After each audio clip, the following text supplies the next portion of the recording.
아마 난 너를 사랑하나 봐.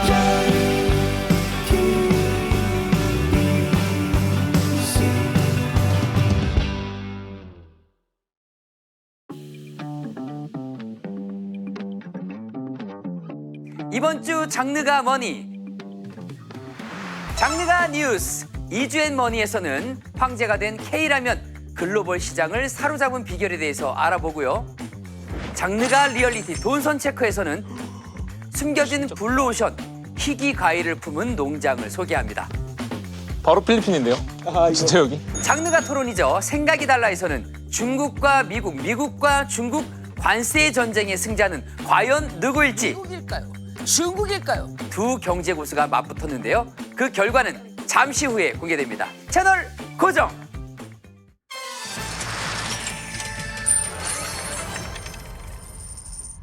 글로벌 신용평가사 무디스가 108년 만에 막대한 재정 적자를 이유로 미국의 신용 등급을 한 단계 낮췄습니다. 그로 인해 중동과 아시아와 같은 이머징 마켓이 급부상하고 있는데요. 미국의 위기가 신흥국들에겐 기회가 될 수 있을까요? 하나호텔이 단체 급식 시장에 뛰어들었습니다. 국내 2위 단체 급식 업체 아워홈을 인수한 건데요. 포화 상태인 급식 시장에 과연 어떤 파장을 가져올지 관심이 모이고 있습니다. 대선을 앞두고 정치권이 행정수도 이전 카드를 꺼내들었습니다. 그로 인해 실수요에 투자 수요까지 몰리면서 세종시의 아파트 가격이 들썩이고 있는데요. 과연 일시적인 반등일지 추세적인 상승일지 함께 지켜보시죠. 전 세계가 관세 폭탄으로 몸살을 앓고 있는 가운데 K푸드의 인기가 글로벌 시장에서 존재감을 확실히 드러내고 있습니다. 특히 삼양식품의 주가는 연신 최고가를 경신하며 황제주로 올라섰는데요. 그 위상이 얼마나 되는지 잠시 후 이주앤머니에서 확인해 보시죠.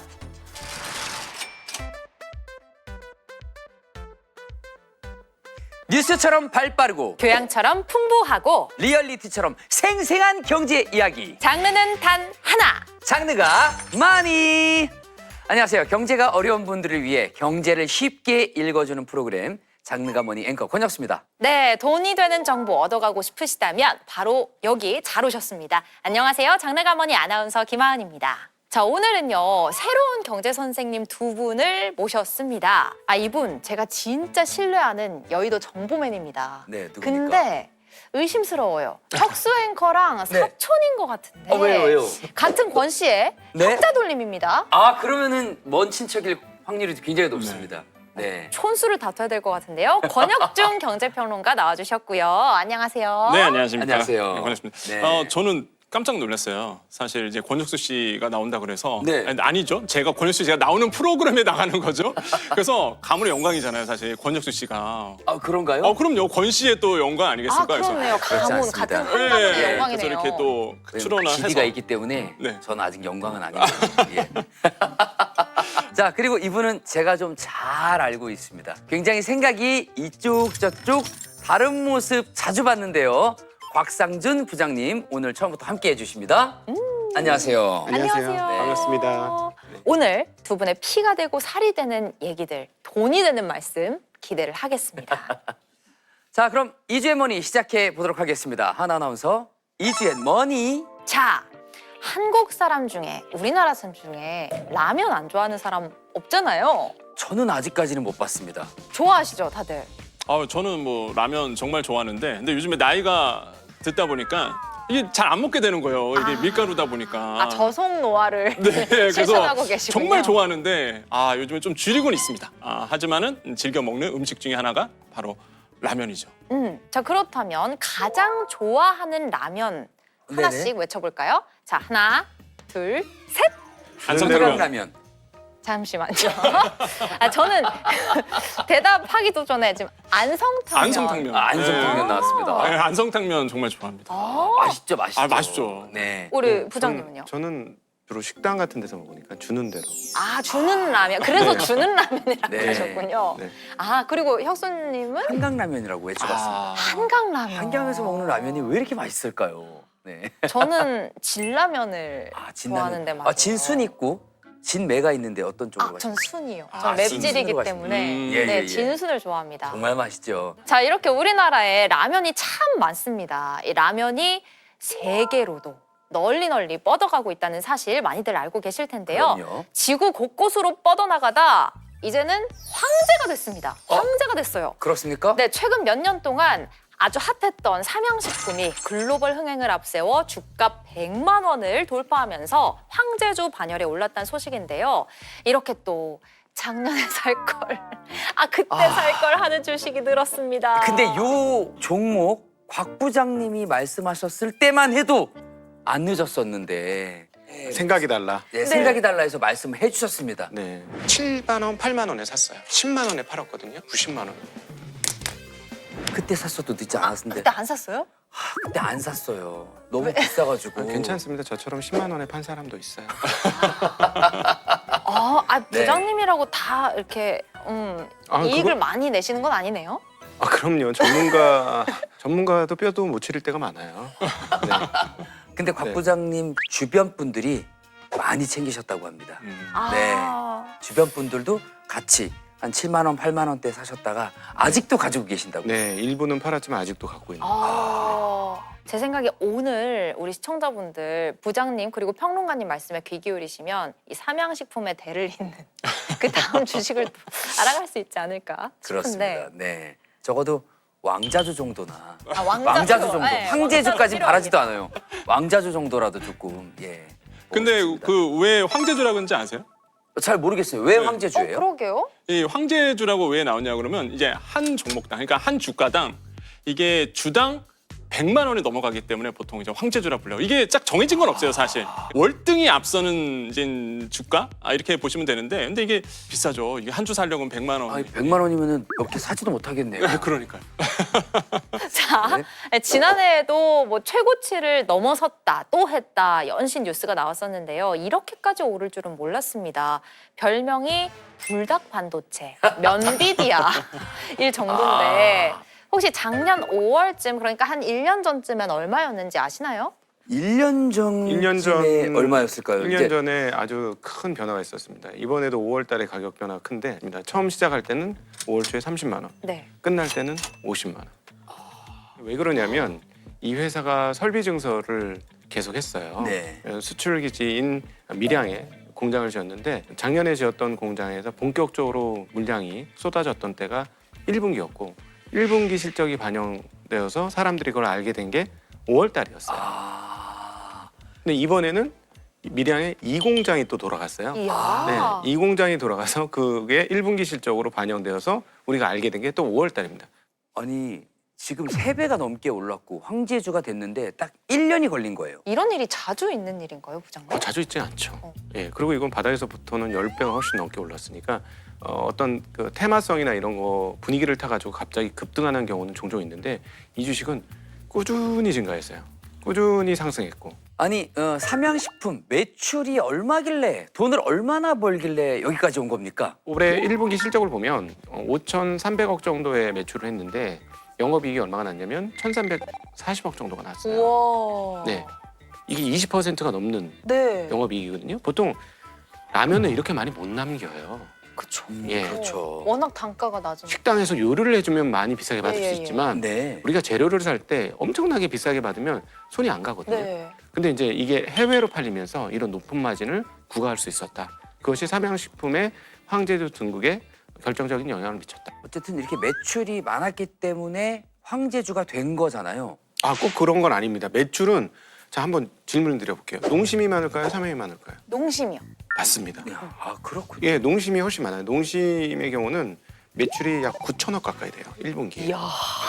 그러니까는 2배는 안 되지만 2배 가까이 되거든요. 근데 지금 시가총액을 보면 4배 가까이 차이가 나는 거예요. 농심이 4배 가까이 작아요. 3.5배 정도 네네. 작습니다. 네네. 근데 우리는 주로 농심만 먹다 보니까 한국 사람의 입장에서 보면 이게 말이 돼? 이런 생각을 하실 텐데요. 이익이 그만큼 안 나기 때문에 그래요. 이익이 중요하군요. 예, 그렇죠. 네. 앞서 삼양식품 1,300억을 냈다고 했는데 농심의 경우는 1분기에 560억, 절반 못하는 이익을 냈는데 이거는 역시나 라면은 마진에 한계가 있어 이런 생각 때문인데 그 생각을 뚫었던 게 불닭볶음면이었죠. 삼양이었군요. 네.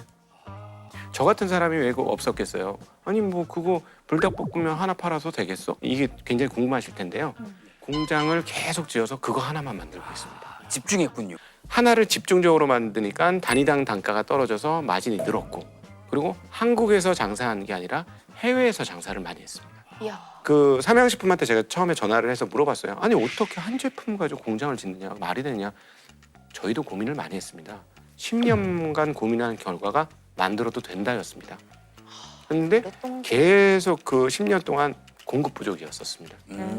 근데 이제 그 공급 부족을 해소하면서 그대로 매출과 이익으로 연결이 된 거죠. 그렇죠. 이제 삼양식품은요, 사실상 빼놓을 수 없는 게 바로 불닭볶음면이잖아요. 해외 비중이 굉장히 높습니다. 이게 판매량을 먼저 본다 그러면 네. 일단은 2024년도 한 해에 14억 8천만 개가 팔렸거든요. 엄청 많이 팔렸어요. 근데 그 중에서 해외에서 13억 개가 팔렸습니다. 그러니까 비중으로 보면 88%가 해당이 되는 거예요. 거의 90%에 육박하네요. 그렇죠. 판매량으로 보면. 그러면 네. 판매 금액으로 본다 그러면 매출 비중으로 본다 그러면 해외에서 80%. 그러니까 정말로 해외에서 이런 불닭볶음면의 인기가 상상을 초월한다. 이렇게 보시면 되겠고. 네. 이게 해외에서는요, 가격 인상이 좀 용이합니다. 우리나라에서 보세요. 뭐 라면가 올린다 그러면 또 난리가 압박. 납니다. 예, 난리가 나요. 근데 네. 해외에서는 그냥 말 그대로 올릴 수는 있거든요. 이런 이유도 있고, 그다음 환율 상승 효과도 있습니다. 한동안 굉장히 높았거든요, 환율. 그러니까 가만히 있어도 환차익이 생기는 거죠. 네. 예, 그러다 보니까 영업이익이 또 증가될 수밖에 없는 부분도 있고. 근데 왜 이렇게 인기가 많은 거예요?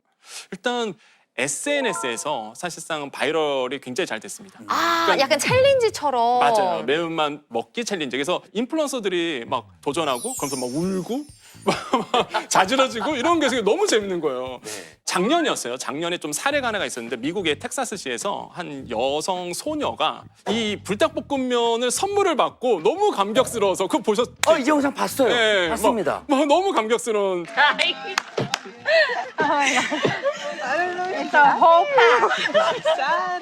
그래서 우와. 도대체 뭔데 저 소녀가 저렇게 행복해했을까? 맞아요. 그래서 이제는 삼양에 가만히 있겠습니까? 가만히 있으면 안 되죠. 그래서 그렇죠. 역조공이라고 얘기합니다. 1000개를 선물로 다시 줬어요. 아, 그 소녀에게. 소녀한테요? 네, 그 소녀에게 이제 이벤트 형식으로 1000개 트럭에 실어갖고 몇 년치를. 면전치를 네. 또 감격스러운 거죠. 근데 사실은 이 삼양식품이 이렇게 잘 된 거는 한국 연예인들이 그 먹는 걸 보고 네. 더 폭발적인 증가를 한 거죠. 아. 예를 들어 BTS 멤버라든가 네. 그 아티스트들이 이걸 먹은 것을 블로그에다 올리는 거예요. 그런 걸 보니까 내가 동경하는 연예인들이 이걸 먹어. 그러니까 나도 한번 먹어보고 싶어. 이런 흐름들도 분명히 있었어요. 그러니까 사실 삼양식품은 연예 아티스트 분들한테 빚을 진 거나 마찬가지예요. 아. K 콘텐츠에 힘입어서 같이 함께 그럼요. 그 네. 제품력이 받쳐주면서 네네. 단순히 삼양식품도 잘했지만 네. 삼양식품만의 영향이 아니라 한국적 영향이 같이 반영된 것이다. 근데 물론 뭐 농심이나 오뚜기에 비해서 지금 뭐 삼양의 특히 불닭볶음면이라는 게 압도적이긴 하지만 사실 삼양식품만 잘 나가는 건 아니잖아요. 전 세계적으로 지금 한국 라면 자체에 대한 궁금증 또 호기심 그리고 관심이 아주 높아요. 네. 맞습니다. 그래서 사실은 삼양식품 주가가 오를 때 삼양식품만 오른 게 아니라 농심도 같이 올랐어요. 아, 그리고 네네. 농심도 저력의 농심 아니겠습니까? 아마 지금 자존심 굉장히 많이 구겨져 있을 거예요. 그래서 삼양식품 따라가려고 새로운 제품들을 굉장히 많이 내고 있습니다. 그래서 보시면은 가장 유명한 제품이 신라면인데 그렇죠. 신라면이 그냥 신라면으로 나오는 게 아니라 뭐 블랙이 나왔다, 툼바가 나왔다, 불닭볶음면을 자주 먹지는 못하시잖아요. 네, 맞아요. 그러니까 불닭볶음면을 매일 먹는 게 아니라 물론 한국에서 매니아들은 좀 자주 먹는 친구들이 있겠지만 네네. 이게 뭔데? 이러면서 한 번씩 먹어보는 거죠. 예. 더 신기한 거는 이 나라마다 고유의 그 뭐 선호하는 뭐라 그럴까요? 입맛이 있잖아요. 나라마다 다 다를 텐데 우리나라 라면이 잘 맞는다는 게 전 신기하거든요.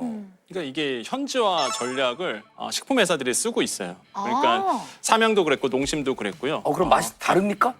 다르죠. 오, 다릅니다. 그래요? 그러니까 뭐 예를 들어 볼게요. 사실 라면이 우리나라에 들어온 게 한 1960년대인데요. 일본에서 들어온 거군요, 기술을. 그러다 보니까 빨간 국물이 아니었어요. 마찬가지입니다. 우리나라가 그럼 빨간 국물을 어떻게 만들었느냐? 박정희 대통령이 이게 먹어보고 나서 이거 우리 입맛에는 좀 고춧가루도 치고 그러면서 이제 즐겨 먹었다고 해요. 그래서 네. 이제 제안을 했다고 합니다. 삼양식품 쪽으로. 네. 이거 고춧가루 넣으면 어떠냐? 그래서 그때부터 이제는 그때부터 빨개진 거군요. 그렇죠, 빨개진 거죠. 그럼 생각보다 되게 최근이네요. 그렇죠. 그래서 이제는 각 나라마다 이 현자가 돼요. 음식이란 건 항상. 아. 대표적인 게 뭐 일본 같은 경우에는 컵라면이 되게 유행이라서 예. 컵라면 중심으로 나오기도 하고요. 중국은 대용량 굉장히 선호합니다. 네. 이렇게 대용량으로 나오기도 하고 유럽 같은 경우에는 아시겠지만 건강 되게 챙깁니다. 그래서 네. 비건으로 이제 네네. 나오기도 하고. 네. 러시아 춥잖아요. 네. 그렇죠. 러시아 분들은 너무 추워서 열량 높은 음식을 많이 드시거든요. 네. 마요네즈입니다. 그래서 러시아 분들은요 모든 음식에 마요네즈 다 들어가요. 어머. 다 들어갑니다. 그냥 뭘 넣든 마요네즈 넣어요. 그런데 네. 라면에 마요네즈를 드십니다. 라면에다가요? 아니 근데 맛있을 것 같아요. 그래서 그게 그런 라면으로 또 나와요. 아 마요네즈 라면.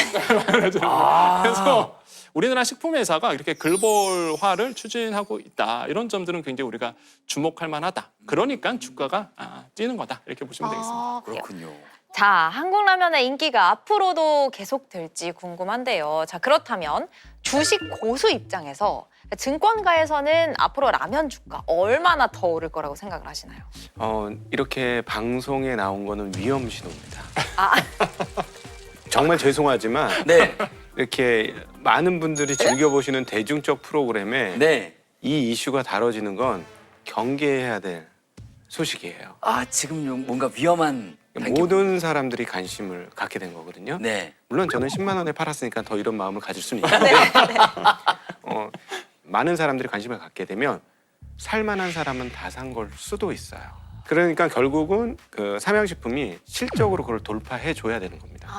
네, 예를 들어서 불닭 말고 뭐 다른 어떤 비슷한 걸로 또 히트를 친다. 그런 전략을 계속해서 잘 핀다면 사실은 지금이 아니라 앞으로 더 갈 수도 있습니다. 왜냐하면 저는 50만 원에도 이런 얘기를 했던 것 같아요. 50만 원대도 이 비슷한 상황이다라고 이야기를 했습니다. 네네. 많은 사람들이 관심을 가지니까 이거 충분히 많이 오른 거 아니냐 했는데 그거를 실적으로 돌파한 겁니다. 실적으로 돌파해서 황제주가 됐고. 예. 권혁중 평론가님 네. 어떻게 생각하십니까? 생각이 좀 다르십니까? 일단 주가 측면에서 본다 그러면 과연 성장 동력, 모멘텀이 이제 남아 있느냐 이걸 네. 이제 보셔야 되는데 사실 농심은 사실 제가 봤을 때는 있다. 왜 그러냐면 트럼프 대통령이 이제 관세를 계속 얘기하고 있잖아요. 네. 근데 현지화 공장이 있느냐 없느냐가 굉장히 중요하거든요. 농심은 있단 말이에요, 미국에. 그러다 있군요. 보니, 예, 있어요. 그러다 보니까 지금 시장에서는 농심에 이제는 모멘텀이 더 있는 거 아니냐라고 이제 보고는 있습니다. 네네. 물론 이거에 대한 뭐 바라보는 관점에서 다르겠지만 삼양식품이 불닭볶음면에 아류작들은 많은데 그럼 삼양식품에서 불닭볶음면 빼고는 뭐가 있느냐라고 본다 그러면 네. 사실 뾰족하게 드러나는 브랜드가 없거든요. 있으세요? 삼양라면 맛있긴 한데요. 네, 근데 야가죠. 예, 야가. 맛있긴 다른 한데. 건 사실 생각이 안 나요. 예, 너무 세요. 이게 네. 제품이 회사를 삼켰습니다 지금. 네. 네. 그러다 보니까 지금 이제 하방 압력이 좀 있는 거 아니냐. 그래서 성장 모멘텀 찾기가 좀 나서줘야 된다라는 이제 목소리가 나오고 있죠. 그래서 만약에 주식 관점에서 본다 그러면 주가 관점에서 본다 그러면 이런 어떤 리스크도 고려해 볼만 해야 된다라고 저는 생각을 해봅니다. 과연 작년에 살 걸이라는 말을 내년에도 꺼낼 만큼 우리나라 라면이 글로벌 시장을 계속해서 휘어잡을 수 있을지 지켜보도록 하겠습니다. 네, 어깨가 제 의상처럼 높아지고 넓어지고 있는 K라면의 선전. 여러분의 생각 유튜브 댓글로 많이 남겨주시고요. 오늘 좋은 말씀 들려주신 권혁중 평론가님과는 여기서 먼저 인사를 드리겠습니다. 평론가님 고맙습니다. 네, 감사합니다. 감사합니다.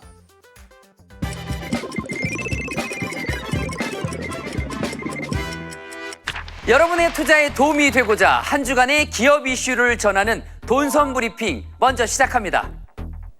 높아지는 치킨 가격, 마음 놓고 사 먹기 어려우시죠? 그런데 또 한 번의 가격 인상이 우려되고 있습니다. 치킨 원가의 핵심, 바로 브라질산 닭고기가 조류 인플루엔자로 수입이 중단됐기 때문인데요. 이렇게 되면 국내산 닭고기의 가격 인상으로도 이어질 수 있습니다. 과연 이 여파가 어디까지 번질지 소비자도 치킨집 사장님들도 긴장되는 상황입니다. 한국인의 밥상에 빠질 수 없는 김치. 그런데 현재 시중에 유통되는 상당수의 김치가 중국산이라고 합니다. 2024년 기준으로 중국산 수입 김치가 연간 30만 톤을 돌파, 역대 최대치를 기록했는데요. 이러다 진짜 김치 종주국 자리를 빼앗기겠다라는 우려가 나오고 있습니다. 우리 눈에는 익숙한 사과, 배, 감이 베트남에선 귀족 과일 대접을 받고 있습니다. 한국산 딸기와 배는 현지 백화점에서 고급 과일 코너에 진열되고 국산 감은 프리미엄 디저트 재료로 소개되고 있다고 합니다.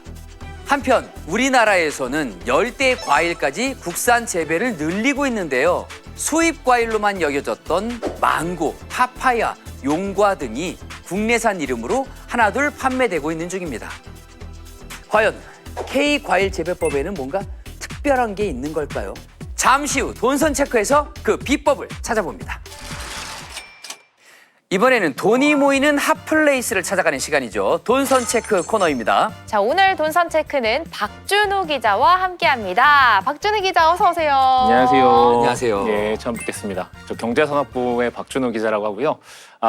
저가 좀 닮은 캐릭터가 하나 있는데 네. 인사이드 아웃이라는 영화 보셨나요? 그렇죠. 네네네. 거기에 버럭이를 좀 닮은 항상 좀 분노가 가득한 네. 분노가 취재의 원동력이 되는 그런 기자입니다. 아, 버럭 박준우군요. 네, 버럭입니다. 네. 네, 아유 버럭 박준우 기자 오늘 저희와는 처음 하는데 돈선 체크 어떤 내용인가요? 그 이야기 앞서서 혹시 여러분들도 열대 과일 좀 좋아하시나요? 열대 과일이요? 열대과일 이제 더워지니까 열대과일 생각이 막 나기 시작할 때죠. 저 망고스틴 네, 좋아합니다. 동남아시아 가면은 다 드실 수 있는 것들 있잖아요. 망고스틴이라든가 망고라든가 네, 구아바 리치. 등등등. 네, 먼저 하나 보여드리겠습니다. 네. 가지고 네, 오셨고요. 갖고 왔어요. 가지고 네. 오셨습니다. 부장님도 와, 이거 뭐 잠시만요. 이게 제가 만져봐도 돼요? 네, 만져보세요. 근데 보기에 되게 모형 같아 이게 보여요. 사이즈가 굉장히 큽니다. 엄청 크죠. 만져보시면은 약간 뭐 한라봉보다는 좀 더 딱딱한 그 레몬 재질의 껍질인데 사이즈가 이게 좀 맞습니까? 이 혁수 씨 얼굴만 해요. 그러니까 제 얼굴이랑 거의 비슷한. 그러니까 일반 레몬이 보통 크기가 한 50g에서 100g 정도 되거든요. 네. 근데 이 레몬은 거의 한 600g. 그러니까 한 레몬이 맞는 거죠? 네, 레몬 맞습니다. 레몬 맞는데 향은 어때요? 레몬 향이 그대로 나요. 레몬 향이 나요. 네. 오, 레몬 향이 사장님 납니다. 맡아보세요. 맡아보세요. 아, 상큼한 거 너무 좋아요. 향 되게 네. 좋은데요? 향이 엄청 강해요. 근데 놀라운 사실을 한 가지 알려드리자면 이게 수입산이 아니라 메이드 인 코리아입니다. 이 레몬이요? 예, 우리나라에서 재배가 됩니다. 이 레몬이. 기후가 좀 예전에 비해서 이제 지구 온난화 때문에 많이 따뜻해져가지고 네네. 뭐 일부 지역에서 레몬을 생산할 수 있다 이런 얘기를 들어본 적은 있는데 이렇게 큰 레몬은 진짜 처음이에요. 이 레몬의 정체가 다들 궁금하실 텐데 이 특이한 레몬이 도대체 어디서 재배가 되는지 이 재배의 비법은 뭔지 이제 영상 속에서 알려드리겠습니다. 아, 오늘 처음이신데 궁금증을 자극하는 솜씨가 상당하신 것 같습니다. 자, 그럼 버럭 박준우 기자의 돈선 체크 바로 보러 가시죠.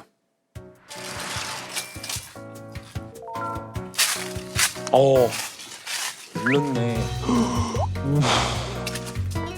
대박이다. 진짜 크다. 네, 안녕하세요. 처음 인사드립니다. 돈이 흐르는 핫템과 핫플을 찾아내는 돈선 체크의 박준우 기자입니다. 자, 제가 나와 있는 곳은 이 하우스 농장인데요. 굉장히 특별한 과일이 자라고 있다고 합니다. 일반 레몬도 아니고 유럽 여행에서나 볼 수 있는 레몬이라고 하는데 어떻게 이런 레몬이 우리나라에서 자랄 수 있다는 건지 재배 환경이나 비결은 뭔지 제가 한번 직접 체크해 보겠습니다.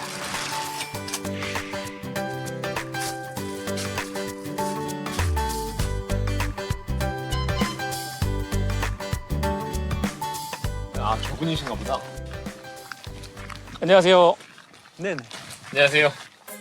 낯선 이 레몬의 정체를 알아보기 위해 농장의 사장님을 직접 만나봤습니다. 엄청나게 크네요, 이게. 레몬 크기가. 크지요. 이 아말피 레몬은 원래 이제 이탈리아의 그 아말피 지역에서 네. 나는 레몬인데 예.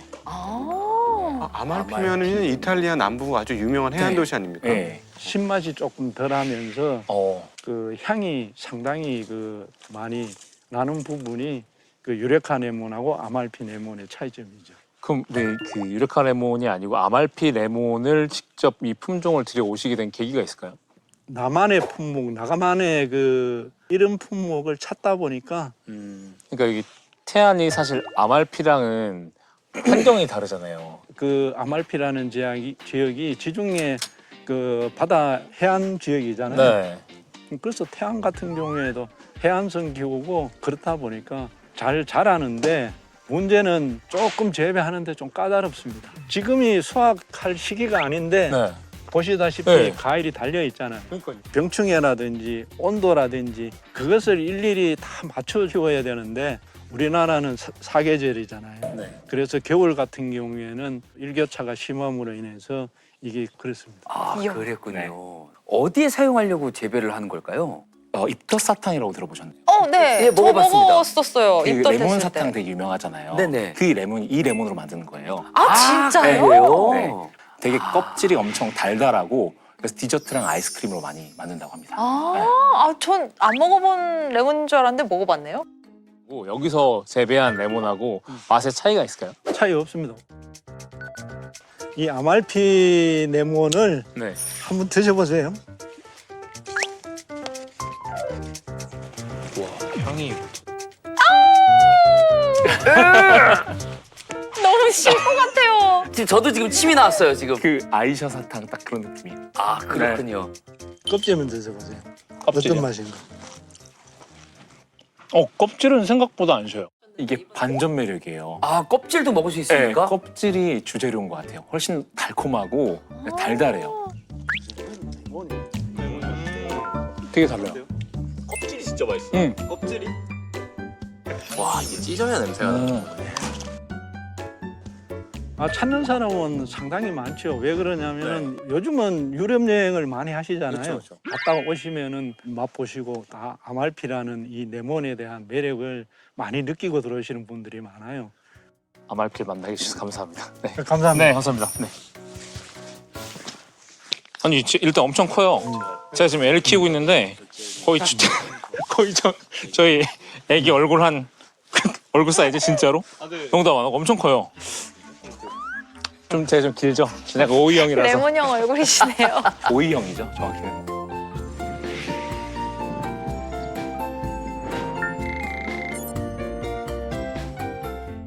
네, 이번에 온 곳은 포천입니다. 아까는 이제 아말피 레몬을 만나봤다면 이번엔 여기서는 파파야를 만나볼 겁니다.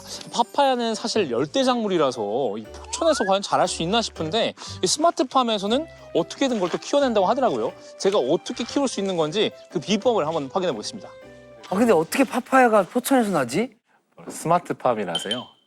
아, 스마트팜. 네, 안녕하세요. 네. 어서 오십시오. 네, 어서 오십시오. 반갑습니다. 파파야 1인자라고 들어갖고 이렇게 직접 찾아올게. 들어가시죠. 우와, 뭐야 여기? 바로 필리핀인데요? 진짜 여기? 아니 진짜 더워요. 그러니까 열대 한복판에 서 있는 것 같아요. 사람이 느꼈을 때 수덥지근하고 좀 네. 살짝 불쾌함까지 있으면 여기 작물한테 좋죠. 네. 여기가 습도 관리가 굉장히 중요합니다. 오. 네, 습도 관리가. 파파야를 들여오시게 된 계기가 뭐예요? 왜 하필 그 많은 과일 중에서 파파야를 선택을 하셨어요? 일단은 우리나라에서는 안 알려진 과일이에요. 맞아요. 귀한 과일이에요. 네. 귀한 과일이라는 건 뭐냐면 이게 키우기가 쉬운 과일은 아니야. 과일로서. 이 저희가 보호 커튼이 네. 총 5겹이거든요. 어. 5겹을 했더니 밖의 온도보다 한 12도 정도는 저희가 올리더라고요. 그래서 어렵기 때문에 돈을 벌 수 있다고 생각하는 거예요.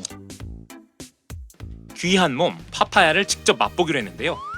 내가 동남아를 가면 파파야를 활용한 음식도 있잖아요. 네, 이게 과일 파파야가 있고 이제 음식 말씀하신 그냥 일반 야채 파파야가 있나 봐요. 먹을까요? 먹으신다? 네. 맛있죠? 예, 진짜 맛있다. 멜론 약간 단단한 느낌이 있는데 이건 훨씬 더 그냥 입안에서 그냥 바로 그냥 으스러지고 그리고 당도는 멜론 이상인 것 같아요. 네. 진짜 맛있어요. 하지만 이 독특하고 특별한 과일들 소비자 입장에서는 구매하기가 쉽지 않습니다. 근데 파파야를 파는 곳은 본 적이 없는 것 같아요. 어디서 살 수 있습니까? 제가 직접 다녀왔습니다, 실제로. 네.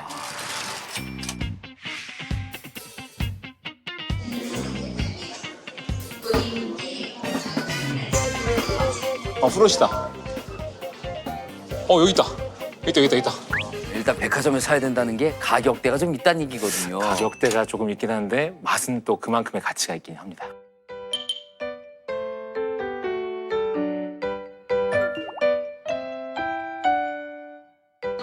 저희가 셀렉트팜이라는 이름으로 그 지방에 있는 좋은 산지들을 많이 찾아다니고 있어요.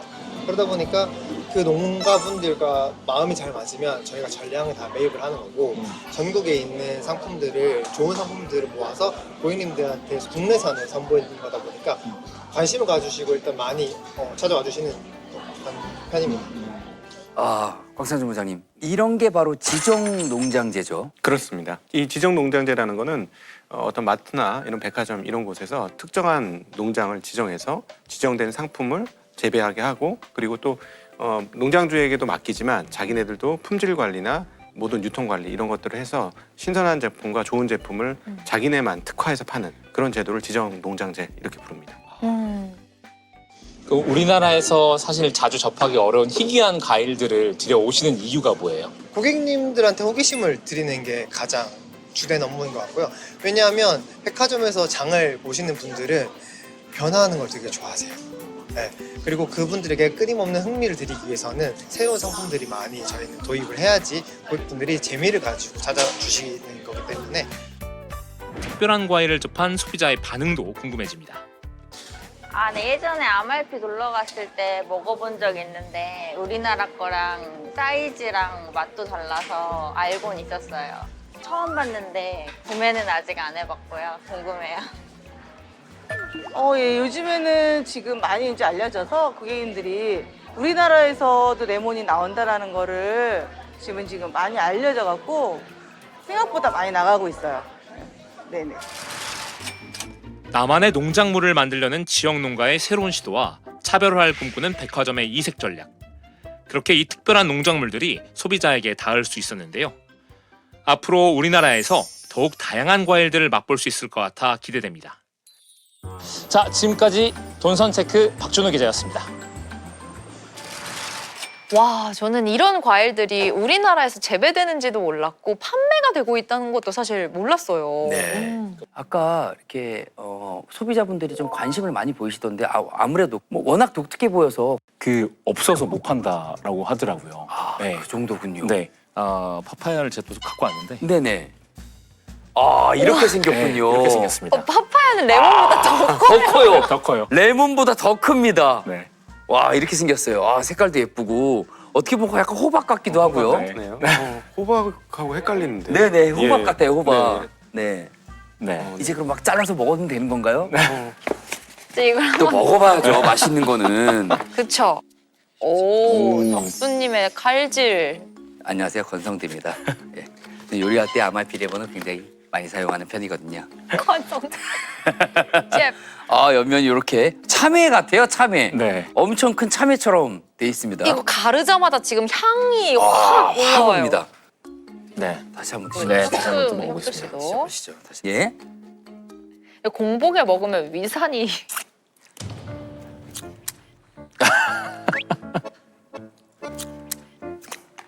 눈물이 나는데요. 어우. 혁수 씨 맛있어요. 잘 드시는데요? 저는 신맛을 정말 좋아합니다. 근데 저도 좀 예. 좋아하는데 우리 파파야도 아, 근데 저는 하필 백화점에서 판매하는 게 좀 신기하거든요. 이게 그 이커머스 시장이 엄청 부상을 하고 있잖아요. 네네. 네. 반면에 이제 오프라인 시장은 되게 그 매출이 쪼그라들고 있는 상황이에요. 이제 이걸 극복하기 위한 이제 백화점의 전략인 거죠. 그러니까 여기 와서 살 수 있다. 온라인은 없다.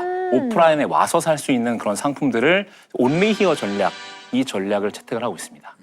아니 뭐 소비자 입장에서는 좀 품질도 좋고 특별하고 무엇보다 좀 다양한 것들을 접할 수 있다는 점에서 좋은 것 같습니다. 네, 맞습니다. 누이 좋고 매부 좋은 거죠. 농가에게도 좋고 유통업체에게도 좋고 되게 소비자까지 좋고. 그렇습니다. 네.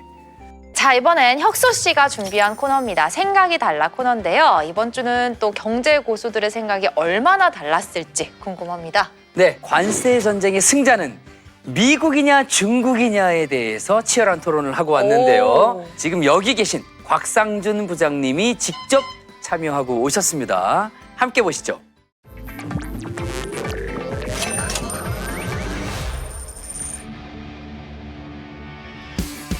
장르가 뭐니 아주 논쟁적이고 핫한 순서입니다.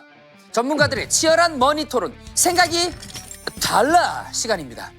올해 1월 20일 트럼프 미국 대통령 취임 이후 몇 달 동안 많은 일들이 있었습니다.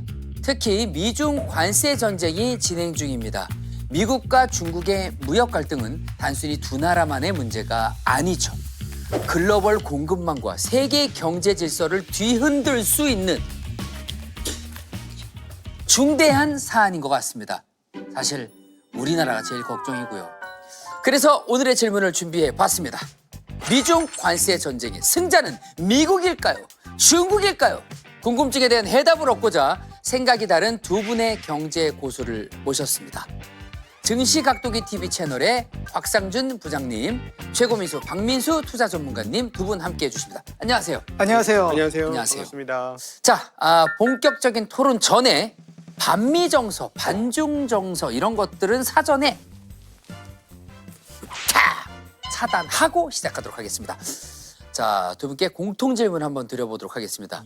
애초에 트럼프 대통령은 무슨 의도로 이 황당해 보이기까지 하는, 이 무모해 보이기도 하는 역대급 관세 전쟁을 시작한 것일까요?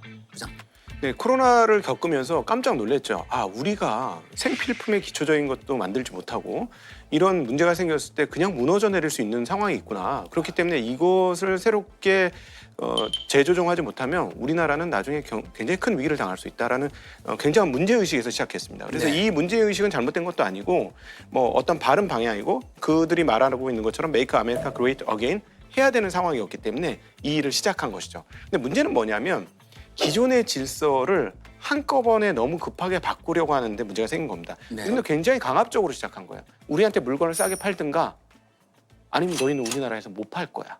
이렇게 돼버린 거죠. 최고민수님, 트럼프 왜 이렇게 무모한 짓을 했을까요? 무모해 보이는 짓을 했을까요? 트럼프 대통령이 되는데 지극한 공헌을 한 곳이 있습니다. 어디입니까? 미국의 러스트벨트입니다. 러스트벨트. 그러니까 미국 그 북부 오데오 인근에 옛날에 철강 자동차를 하던 오래된 제조업 중심지인데요. 네. 아시아의 나라들, 일본, 우리나라, 대만 이런 나라들의 어떤 공업이 발전을 하면서 이 신흥국에 밀려서 제조업 기반이 무너졌습니다. 그 제조업 기반의 중요한 인물들이 못 배운 백인들입니다. 그 못 배운 백인들이 이번에 누굴 뽑아줬냐? 트럼프를 뽑아줬습니다. 다시 찾고야 말겠어. 그러면 대통령이 되자마자 뭘 해야 될까요? 제조업 부흥. 그러기 위해서는 우리가 지금 밀려있는 이 제조업을 살리기 위해서 보호막을 쳐야 된다. 네. 보호막 방법은 바로 관세입니다. 세금을 잔뜩 매겨서 너희들 잠깐만 있어. 자, 그렇다면 단도직입적으로 질문 드리겠습니다. 이번 관세 전쟁의 승자는 미국이 될까요? 중국이 될까요? 중국이 될까요? 미국이 될까요? 하나, 둘, 셋! 중국! 역시나 두 분의 의견이 갈라졌습니다. 자, 곽상준 부장님, 관세 전쟁에서 결국 중국이 승자가 될 것이라고 선택을 해주셨고요. 반면에 최고민수님은 관세 전쟁에서 미국이 결국 이길 거라고 전망을 해주셨습니다. 곽상준 부장님, 얼마 전에 미국과 중국이 고위급 무역 회담을 했습니다. 서로 부과하던 고율 관세를 낮추기로 합의를 했는데요. 이게 또 완벽한 합의는 또 아닙니다. 90일간 한시적으로 적용하고 90일 유예 기간 동안 추가 협상을 또 한다고 하더라고요. 예. 이게 임시 휴전 같은 그런 애매한 상황 아니겠습니까? 왜 90일 유예 협상을 했을까요? 언제 시점에서 이렇게 유예를 해야 된다고 생각했을까요? 미국의 마트 사장님들 만나고 나서 생각이 바뀌었습니다. 마트에 뭐가 영향이 있었습니까? 예. 뭐 월마트라든가 뭐 코스트코라든가 K마트라든가 이런 사장들 만나서 사장들이 곧 매대가 빌 겁니다. 왜냐면 다 관세를 올려버리면 아무도 우리한테 수출을 안 해요. 납품을 안 할 테니까. 예. 이렇게 되면 어떻게 할 겁니까? 이 얘기를 들은 거죠. 저는 미국이 좀 걱정이에요. 어떤 부분이 걱정되십니까? 아니 우리가 사실 종이 쪼가리인 달러를 받고 그렇게 좋은 물건들을 만들어서 미국에다 판매하고 네. 했던 이유는 뭐냐면 미국이 질서를 잡아줬기 때문이거든요. 모든 나라들이 달러 중심으로 세상이 돌아가는 걸 만족해하면서 살고 있었던 세상이에요. 그게 50년 이상. 그러니까 1940년대 이후로. 근데 이번에 심각한 일이 벌어진 건데 사람들이 미국이 하는 행동이 좀 이상하네. 그동안에 우리가 미국한테 물건 잘 팔고 달러 받은 걸 가지고 어디다 쟁여놓을 데가 없으니까 그래 안전한 게 미국이지. 그러니까 미국이 발행한 국채나 사놔야 되겠다. 하고 국채를 계속 꾸준히 샀던 거예요. 근데 미국이 저렇게 해버리니까 야, 미국 국채 믿을 수 있어? 미국 믿을 수 있어?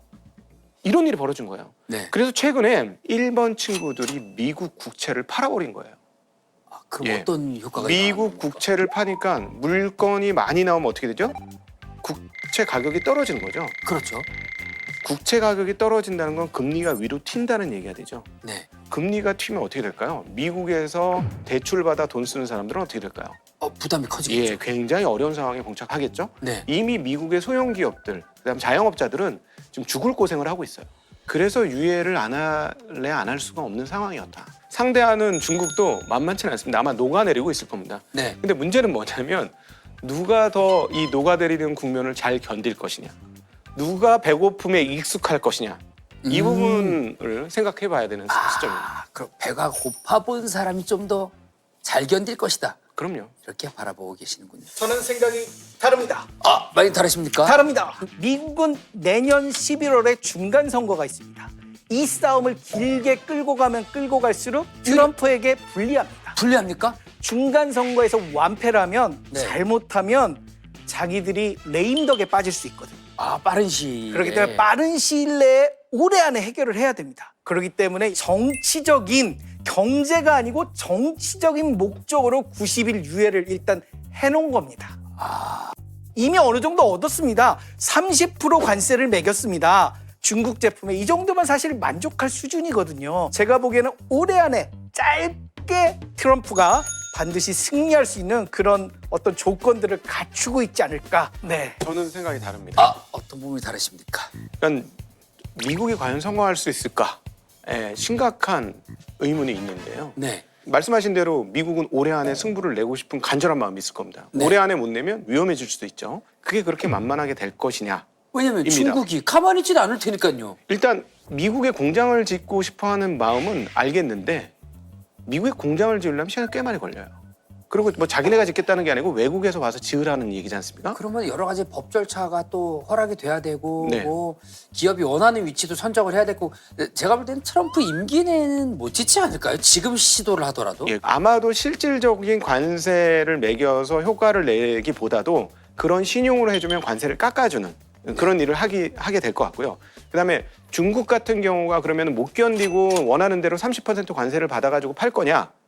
근데 최근에 보니까 중국 입장이 달라질 가능성이 매우 높아졌습니다. 왜냐하면 4월 달 관세를 시행했기 때문에 4월 달부터는 수출이 뚝 떨어질 거라고 봤어요. 네. 웬걸? 뚜껑을 따봤더니 8.1% 늘었어요. 그럼 미국에 많이 팔았어? 아닙니다. 미국에는 약 20% 줄었어요. 네. 그럼 어느 나라에 많이 팔았냐? 다른 나라에 많이 팔았습니다. 그러다 보니 미국이 원하는 대로 중국이 예전처럼 호락호락하게 형 알았어 그렇게 할게요. 쉽지 않을 거라는 거죠. 그렇군요. 트럼프 대통령은 애써 태어난 척하는 것 같은데 좀 위태위태해 보이긴 합니다. 그런데 이 시진핑 주석은 상대적으로 좀 여유로워 보입니다. 어떻게 보십니까? 시진핑 주석 마음이 편할까요? 편하지 않을 겁니다. 그렇습니까? 왜냐? 중국은 등소평 그 사람이 만든 정책이 있습니다. 주석은 딱 2번만 해라. 5년씩 2번만 해라. 네. 그 규칙이 계속 지켜졌습니다. 그 규칙을 어긴 사람이 있습니다. 누굽니까? 시진핑입니다. 네. 그걸 깨버렸죠. 네. 3번째 연임을 했습니다. 네. 3번째 연임을 하고 천안문 사태가 날까봐 걱정을 했습니다. 네. 그때 코로나19로 방역 조치가 되면서 아무 일 없이 3연임이 넘어갔습니다. 이제 4연임을 해야 됩니다. 시진핑 주석도 마음이 과연 편안할까? 지금 청년들의 일자리가 없습니다. 중국인들 좋은 대학교를 나와도 놉니다. 그런데 지금 이 관세 전쟁 세게 붙으면 일자리 다 없어집니다. 네. 과연 중국이 미국 빼고 수출할 데가 어디 있습니까?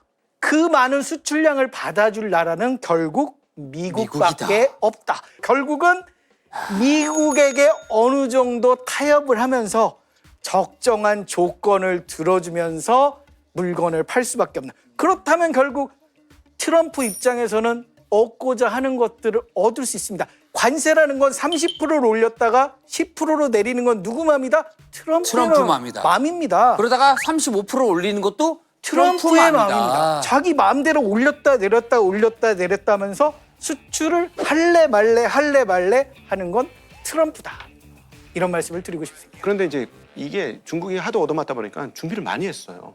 생각보다. 옛날처럼 그렇게 미국한테 휘둘리는 그런 존재가 아니다라는 걸 보여줘야 되니까. 그리고 또 그렇게 휘둘리지 않을 만큼의 또 힘이 있긴 있죠. 예, 과거보다는 많이 그렇죠. 달라졌죠. 과거보다는. 예, 그냥 간단한 얘기로 보면 중국에서 내가 $10,000 줄게 열심히 일해 하면 줄을 서 있지만 미국 같은 데서 $10,000 줄게 일해 이러면 아무도 안 올 거예요. 그렇죠. 이런 구조적 차이가 있어요. 이런 구조적 차이를 그냥 우리 이제 제조업 할게 한다고 바로 넘길 수가 없는 거죠. 가장 큰 문제는 뭐냐면 미국 사람들은 1인당 평균 소득이 세계 최고입니다. 그리고 다들 부자예요. 네. 캘리포니아 같은 데는 뭐 연봉 1억, 2억을 받아도 서민이에요. 그런 상황에서 아주 못 사는 나라들이 $10,000만 받고 일할 수 있는 제조업을 여기서도 하겠다? 어려운 얘기입니다. 아, 그런데 제일 중요한 건요. 이 미중 관세 전쟁 속에서 우리나라는 이 진짜 대왕 고래 싸움에 낀 어떤 그런 신세 아니겠습니까? 우리 대한민국 이런 전쟁 속에서 어떻게 해야 살아남을 수 있는 겁니까? 미국은 과연 무엇을 원할까요? 저는 첫 번째로 방위 분담에 대한 문제를 지적을 할 것 같습니다. 아, 우리한테 그 얘기를 하겠죠. 미국 입장에서 한국에 들이는 돈의 상당 부분은 방위비입니다. 네. 그래서 이 관세를 통해서 방위비 협상의 일정 부분을 노리려고 할 거고요. 이걸 너무 성급하게 해결할 필요는 없을 것 같습니다.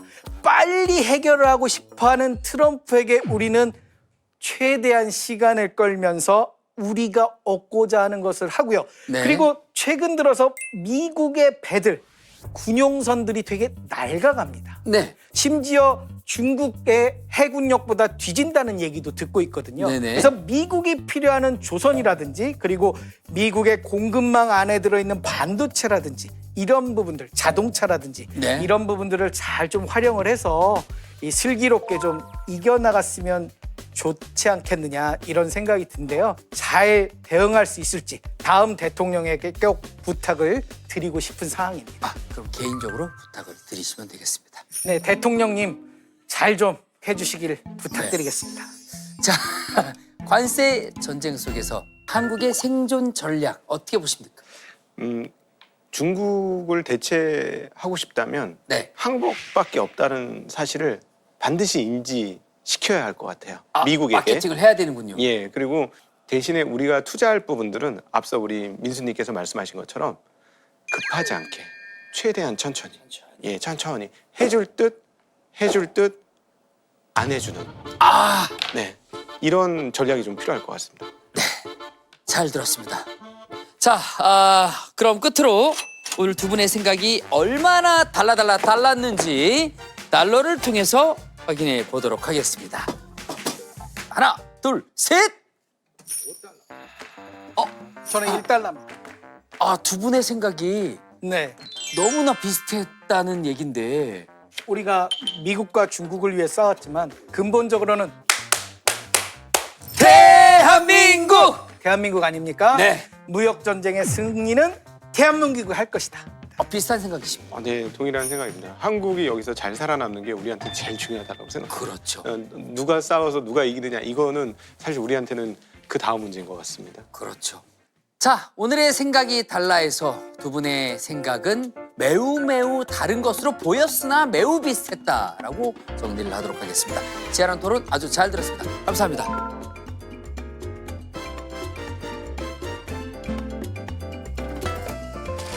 아, 근데 이번에는 뭐 1달러, 5달러 역대 최고로 생각이 많이 다르지 않으셨던 것 같은데 네네.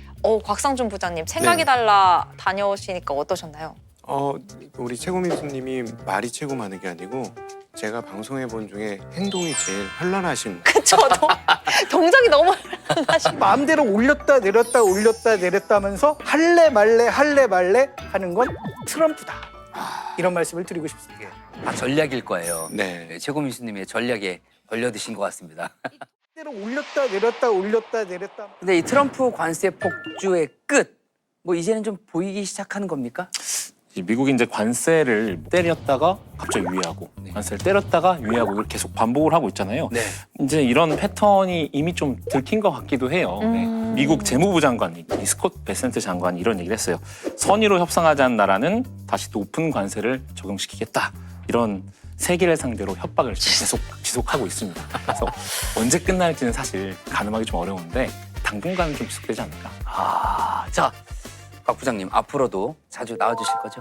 네, 네, 알겠습니다. 예. 네, 그다음에 예. 끝나고 꼭 네. 또 종목 토론 이야기 해야 되고요, 저랑. 네. 준우 기자도 더 자주 만나 뵙길 바라겠습니다. 저도 좀 더 취재를 열심히 해서 보탬이 되도록 하겠습니다.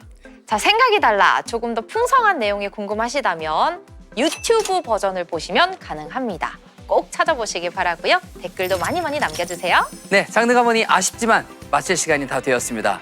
오늘 저희가 소개해드린 다양한 장르의 머니 스토리 마음에 드셨는지요?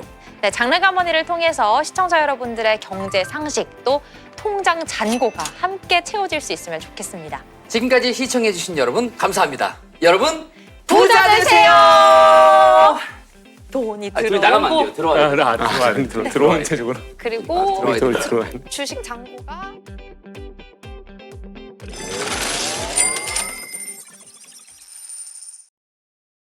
JTBC